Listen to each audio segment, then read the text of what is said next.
First of all, I'm just really proud of this group of guys. You know, this is a tough league. We've been in battles. We haven't won, lost a couple down the stretch. Really tough one at Illinois. And I think our guys really showed the character that we see every single day. But we had unbelievable leadership from Jamari and John. I thought our guys really looked connected today. We really defended as a team. This was our best defensive game. We were locked in. We played disciplined. We played without fouling, and we rebounded the ball. And we've been talking about that, for a while now. The key has been defending and rebounding and not fouling. And for us to come out and do it and then win, I think it shows, and the guys really excited about it and get to buy in. And so really, I thought everybody really stepped up today. We didn't make some free throws. We got to get back, on a line. Maybe because we're not used to getting there. We just don't get there that much. So we got there today, but we got to finish games from the free throw line. But overall, I thought it was a fantastic job from everybody. Thanks, Coach. Let's first go to Corey Geiger. Tanya Luce, you're on deck. Corey, on mute, bud. Yep. What does this say about this league, Jim? Rutgers was the number 11 team in the country a month ago. Now they've lost 5 in a row. Michigan State started with 3 straight losses. They were a top 5. What does it say about this league that even good teams are going to lose a good number of games? Greatest league in the country. By far. It's not even close. I mean, Northwestern's a good team. They've lost a bunch in a row. Heck, we're a good team, guys. We're a good team. We lost a bunch in a row. Everybody's going through it in stretches. And I think it's whoever's going to be, what I said to the team, whoever's going to be like Big Ten mentally tough is going to be able to survive this. Not just regular mentally toughness, just Big Ten mental toughness, because the league is so good. Sometimes it comes down to matchups in this league. But you got to be able to, move quickly, right? You can't, whether you win or lose, we're going to move on from this game as quickly as we moved on from the Illinois game, because you have to. Everybody is so good. Every coach, there's great coaches in this league. So you got to come out, and whoever plays best that night is going to win. I think that's proven out through every single game in this league. Tanya Luce, let's come to you next, and then Elton Hayes, you're on deck. Hi, Coach. Just how important was John tonight? I mean, it seemed like he made a couple of huge rebounds down the stretch there and kind of helped seal the deal for you guys at the end. Hey, you know how I feel about John. I've said that over and over again. John Harrah is the greatest leader I've ever been around. I've been coaching for 30 years.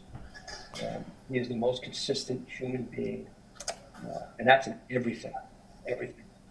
Every single day he comes with such a great approach. The life of the basketball. He leaves every ounce of energy he has on the floor every night. To see John again get 11 rebounds, it doesn't surprise me. And sometimes I don't think John gets enough credit for how good of a basketball player he really is. He's truly the heart and soul. And like I said, man, I wish I could be John for an hour or two. I really do. I think he's that special, and his impact on not only your basketball program, but I think on Penn State in general, the Penn State community, everything. It's just unbelievable.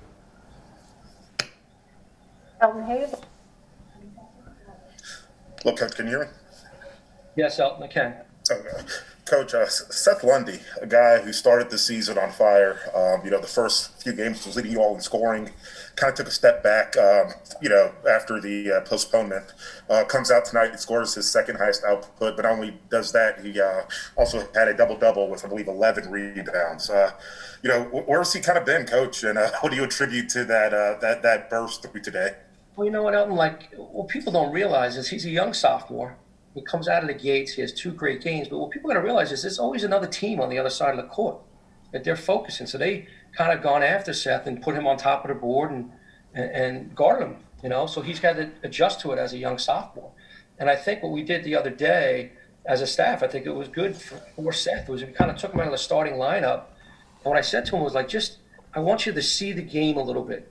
Sometimes you jump into the game and you focus on this is what I have to do.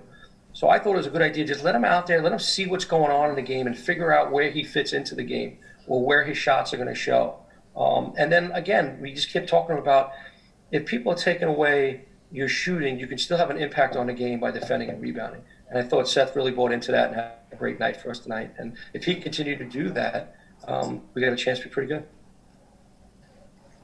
Evan and Patrick, we're trying to come to you. I need you to unmute. Go ahead with your question, and then we'll go to Nate Bauer on deck. Hey, Jim. How pleased were you with your team's ability to not foul, turn defense into offense, play complementary basketball, and play at a high pace? And do you think that's the blueprint for this team to get out to those big leads like you did tonight? Yeah, and I think it is the way we were playing earlier in the season, right? When we had those good wins, we beat VCU, beat Virginia Tech. We were playing that way.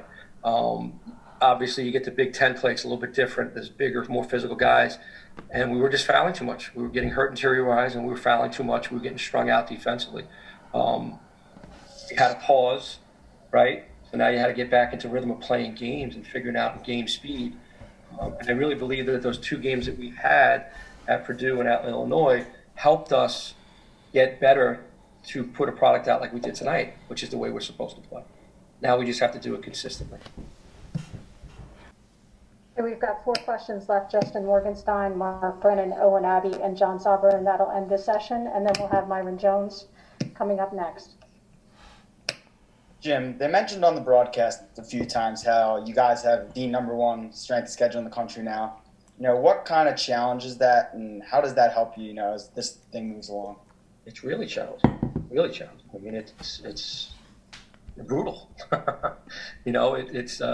Again, because of the unprecedented year that we had, we probably could have filled our schedule with, lower level teams, but we didn't. We decided to let's play, give ourselves a chance to get to the NCAA tournament. So, getting wins against VCU, getting wins against Virginia Tech, those matter. Playing close, we should have won the Seton Hall game, I think that stuff is really going to prepare you, and that's what your non-league is supposed to prepare you for Big Ten play. And the Big Ten is just so good this year that I think that helped us. I think it absolutely helped us. And I actually think, like I said, I think the games that we've played prior to this, we had a tough league schedule, are helping us now figure out who we are. And again, what is this, our 9th game or 10th? This is our 10th game. It's still really a young season when you look at it game-wise. So we're getting better. And I think I said it the other night.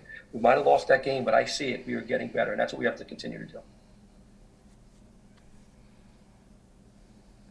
Owen Abbey, let's come to you, and then John Sauber. Hey, Coach. So we saw that Miles Dredd was in a sling for the game, obviously because of the injury he suffered late in the Illinois game. What's his status? Is he okay? And when can we expect him back in the lineup? Well, we're going to monitor that day by day. He's in the training room with Saz right now, and when the training staff and Miles see that he's ready to go, then he'll be ready to go. But he wasn't today, and obviously we're never going to put anybody at risk when they're not fully healthy to play. Mark Brennan, I just want to make sure you've got your hand back up. Let's go to you, and then John Sauber is going to end this session. Hey, Jim, just a couple things. It looked like Miles was hurt on some sort of freak hitting somebody in the head. Was that what happened? And then the other thing I wanted to ask you is you called your team out after the first Illinois game for its lack of rebounding. What have you seen the past 3 games in that department, and especially in this game? Thank you. It was a freak play. Miles hit Kofi on his head, and kind of his shoulder looked like it popped out a little bit. And then we've been talking about the rebounding all season long, and really what it came down to the other day was just like, if everybody can do or try as hard as John, like I said, it's contagious. Like, we cannot allow John to do that without everybody else jumping on board to do that. And when you hear the guys talking about it, when you hear them in huddles, I'm walking into huddles and I'm not even saying a word for the first 10 seconds because they're talking about it. You defend and rebound, don't foul. Everybody can defend and rebound, don't. So they're getting the message, and then for them to do it, that's when this team's starting to come together. John Sauber, let's go to you for the final question for interim head coach Jim Ferry. Jim, it seemed like you guys were more active off the ball in this game offensively. Is that something that can kind of fade away when you go on a losing streak like you did? Well, it happened, right? We were on a losing streak, and it happened. We started moving and cutting. It's just reps, guys. It's playing.